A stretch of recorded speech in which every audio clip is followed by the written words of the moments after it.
Hai semua, mudah-mudahan saat ini dalam keadaan yang sehat, dan izinkan saya untuk saat ini memberikan perspektif atau pandangan saya tentang apa yang sudah kita lalui selama ini, yaitu belajar. Belajar untuk tahu. Ya. Lalu sebetulnya apa itu kata belajar? Menurut Kamus Besar Bahasa Indonesia, belajar adalah berusaha memperoleh kepandaian atau ilmu, berlatih, berubah tingkah laku, atau tanggapan yang disebabkan oleh pengalaman. Jadi di sini jelas bahwa seseorang yang memperoleh kepandaian atau ilmu berarti dia sudah belajar. Atau seseorang yang berlatih, misalnya berlatih bermain piano, berarti dia sedang belajar. Atau ada perubahan tingkah laku, misalnya dari tingkah laku yang kurang baik, kemudian dia ubah menjadi tingkah laku yang baik, berarti dia sudah belajar. Dan tanggapan yang tentunya disebabkan oleh pengalaman. Pengalaman misalnya dari sesuatu yang dianggap tidak benar, maka tanggapan yang dia peroleh itu sesuatu yang tidak benar, tidak boleh dilakukan, maka dia pasti akan melakukan hal yang benar ke depannya. Kemudian ada seorang ahli, Nasution, memberikan pendapatnya bahwa belajar adalah proses untuk menambah dan mengumpulkan sejumlah pengetahuan. Mungkin kata kunci di sini adalah pengetahuan. Kemudian ahli yang lainnya, Noto Atmojo, menyatakan bahwa belajar adalah usaha untuk menguasai segala sesuatu yang berguna untuk hidup. Jadi ketika ada seseorang yang berusaha untuk menguasai sesuatu yang tentunya berguna untuk hidupnya, berarti seseorang tersebut sedang belajar. Dan tentunya saya sendiri menyimpulkan bahwa belajar merupakan kegiatan atau proses untuk memperoleh ilmu pengetahuan. Jadi kata kuncinya adalah pengetahuan. Belajar merupakan proses untuk memperoleh pengetahuan. Di sekolah itu yang paling utama. Tetapi juga di luar sekolah kita tetap belajar. Belajar, belajar, dan belajar. Mungkin seorang anak SMA sudah melalui tahap SD, SMP, hingga dia SMA. Seorang anak SD, apa yang dia pelajari? Di tingkat SD, biasanya anak itu sedang mempelajari cara menulis, berhitung, serta pengetahuan umum. Sedangkan di SMP, anak itu diajarkan untuk mulai mengenali tentang unsur-unsur kehidupan. Dan di SMA atau SMK, anak itu akan lebih mempelajari bagaimana penerapan ilmu yang dia peroleh serta mempraktekannya. Untuk anak SMK, tentunya ada program-program praktek kerja lapangan yang tentunya apa yang dipelajari di sekolah dipraktekkan di dunia usaha dan dunia industri. Nah, kita lihat apa saja yang sudah kita lalui selama kita belajar. Misalnya untuk proses mempelajari cara membaca dan menulis, itu tentunya dipelajari oleh seorang anak SD. Diberikan gambar buku, gambar sepeda, meja, ataupun sepatu. Yang diminta adalah seorang anak SD itu harus mampu membaca dan menulis.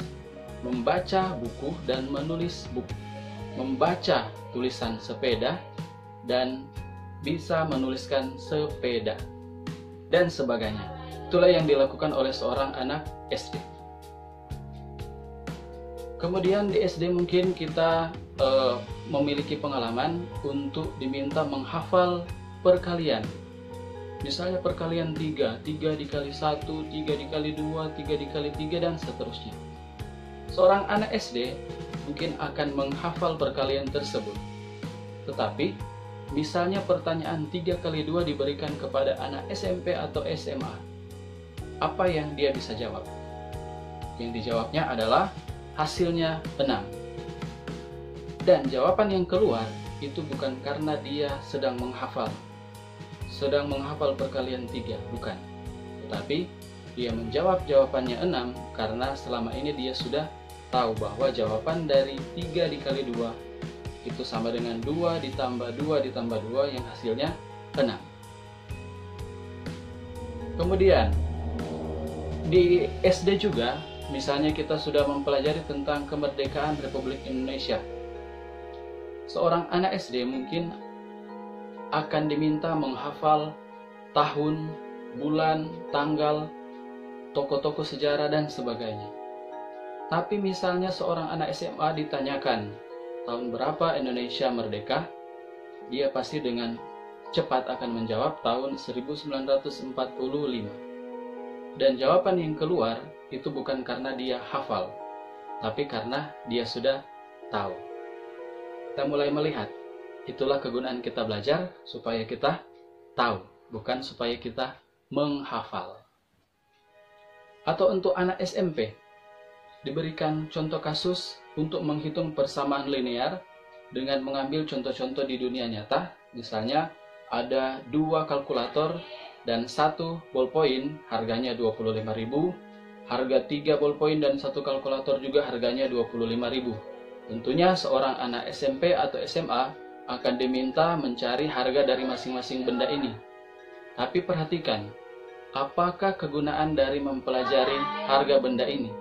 Tentunya ini hanya dipakai sebagai alat agar supaya anak tersebut tahu menghitung persamaan linear.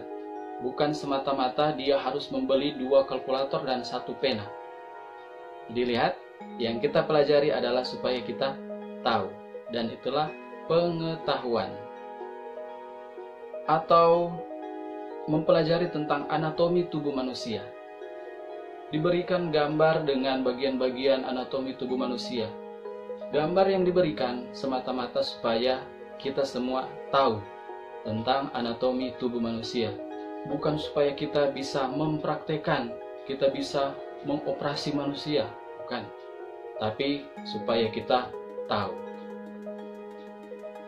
Semakin meningkat, misalnya anak SMA, diminta mempraktekkan tentang pelajaran bahasa Indonesia, menulis surat lamaran pekerjaan.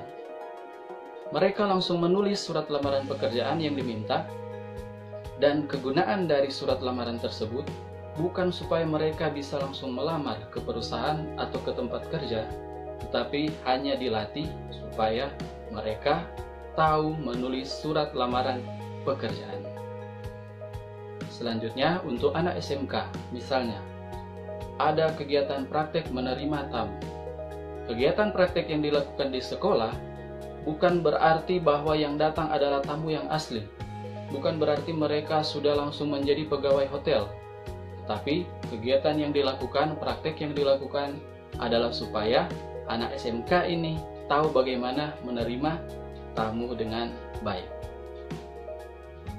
Lalu, apakah selama ini Anda merasa bahwa proses pembelajaran yang telah Anda lewati membuat Anda menjadi tahu akan berbagai hal, seperti contoh-contoh yang tadi? Ataukah Anda belum sadar bahwa yang Anda pelajari tujuannya adalah supaya Anda tahu? Sebaiknya Anda sadar bahwa semua yang dipelajari tujuannya supaya Anda tahu. Dan jika demikian berarti Anda sudah mendapat pengetahuan. Kemudian di sini saya memberikan cara atau metode pembelajaran yang baik untuk peserta didik. Tentunya bukan sesuatu yang mutlak, tetapi ini bisa juga sebagai pegangan. Bagaimana kita bisa belajar dengan baik? Tentunya yang pertama harus memiliki motivasi. Motivasi untuk belajar. Kalau kita tidak memiliki motivasi belajar, sungguh akan sulit kita mempelajari segala hal. Kemudian memiliki rasa ingin tahu. Rasa ingin tahu. Semata-mata untuk apa? Supaya kita bisa menjadi tahu akan hal baru yang kita pelajari. Kemudian bukan paksaan. Jangan pernah belajar karena dipaksa. Dipaksa oleh orang tua atau dipaksa oleh guru. Tapi belajarlah karena kemauan diri sendiri. Dan yang keempat adalah ketekunan. Ketika Anda belajar, belajarlah dengan tekun. Yakin semua yang Anda pelajari akan menjadikan Anda tahu. Segala hal yang dipelajari bisa menjadi tahu. Sekian yang bisa saya berikan, dan semoga penjelasan atau perspektif ini boleh bermanfaat. Terima kasih.